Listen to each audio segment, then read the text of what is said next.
minyak, banyak orang mempertimbangkan beralih ke mobil berbasis energi listrik. Di tengah lonjakan antusiasme masyarakat menggunakan mobil listrik, sudahkah Anda mengenal jenis, klasifikasi, dan prinsip kerja mobil listrik? Berikut liputan. Belakangan ini rasanya semakin banyak kendaraan berbasis energi listrik yang ada di Indonesia. Tapi tahukah Anda bahwa kendaraan berbasis energi listrik tidak hanya satu jenis saja?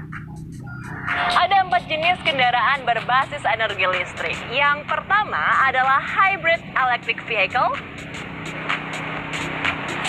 Kemudian yang kedua adalah plug-in hybrid electric vehicle. Yang ketiga adalah battery electric vehicle. Dan yang terakhir adalah fuel cell. Kira-kira apa saja kelebihan dan kekurangan dari keempat jenis kendaraan berbasis energi listrik ini? Dan apa saja perbedaannya? Yuk kita cari tahu bersama-sama. Yang pertama, vehicle atau HEV. Mobil listrik ini memiliki 2 mesin, yakni mesin yang memakai bahan bakar minyak dan mesin yang menggunakan listrik. Kedua mesin tersebut dapat dipakai secara independen ataupun gabungan. Untuk pengisian listrik HEV, pengisian tidak dilakukan secara eksternal karena mobil ini tidak memiliki charging port. Energi listriknya berasal dari energi kinetis yang dihasilkan saat mesin BBM menyala, berakselerasi, dan pengereman. Pada HEV, kapasitas baterai listrik relatif rendah, sehingga tak bisa menjangkau jarak jauh. Yang kedua adalah plug-in hybrid electric vehicle. Prinsipnya, jenis ini sama dengan jenis hybrid electric vehicle. Sesuai namanya, plug-in hybrid electric vehicle, energi bisa diisi secara eksternal karena memiliki charging port. Dengan demikian, kapasitas baterai listriknya menjadi lebih besar dibandingkan dengan HEV. Jika Anda memilih kendaraan jenis ini, bersiaplah untuk merogoh kocek lebih dalam. Karena harus merawat 2 mesin sekaligus, yaitu mesin BBM dan motor listrik. Kemudian yang ketiga adalah battery electric vehicle, yang sepenuhnya mengandalkan energi listrik untuk bergerak. Anda dapat mengisi daya melalui SPKLU atau stasiun pengisian kendaraan listrik umum, atau bisa juga menggunakan adapter seperti e-wallbox yang diberikan produsen kepada konsumen untuk pengisian daya di rumah. Namun, untuk pengisian di rumah, daya listrik yang tersedia minimal 2200 VA.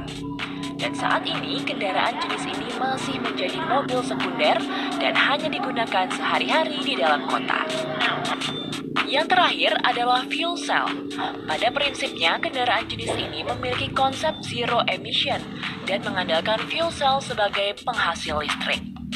Sistem fuel cell sendiri terdiri atas alat konversi elektrokimia yang dapat menghasilkan listrik dari reaksi antara hidrogen dan juga oksigen.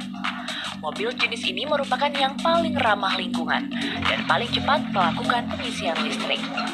Namun di sisi lain, mobil fuel cell belum banyak beredar di Indonesia dan harganya pun paling tinggi di antara mobil-mobil berbasis listrik lainnya. Menurut Editor-in-Chief Auto Driver Fitra Eri, setiap jenis kendaraan listrik memiliki kelemahan dan kelebihan tersendiri. Yang penting adalah bagaimana masyarakat Indonesia beralih kebiasaan dari kendaraan berbasis BBM menjadi listrik. Makanya ketika kita menggunakan mobil listrik, sebenarnya kebiasaan kita yang harus berubah. Kalau kita pakai mobil bensin atau mobil diesel, kita tunggu dulu sampai habis, kemudian kita ke SPBU, kita isi. Kalau mobil listrik tidak, mobil listrik itu seperti handphone lah. Begitu kita sampai rumah, kita charge, dan dalam kita tidur mungkin 7 jam, 8 jam itu sudah penuh lagi, dan besoknya kita selalu menggunakan mobil dengan energi itu levelnya terisi penuh. Jadi sebenarnya sangat praktis, tinggal tergantung kebiasaan kita aja. Pemerintah mendukung percepatan program kendaraan bermotor listrik berbasis baterai untuk transportasi jalan melalui Perpres nomor 55 tahun 2019. Kemudian pemerintah juga memberikan insentif pajak untuk kendaraan listrik dan membebaskannya dari aturan ganjil genap di jalan-jalan ibu kota. Tim Liputan CNN Indonesia, Jakarta.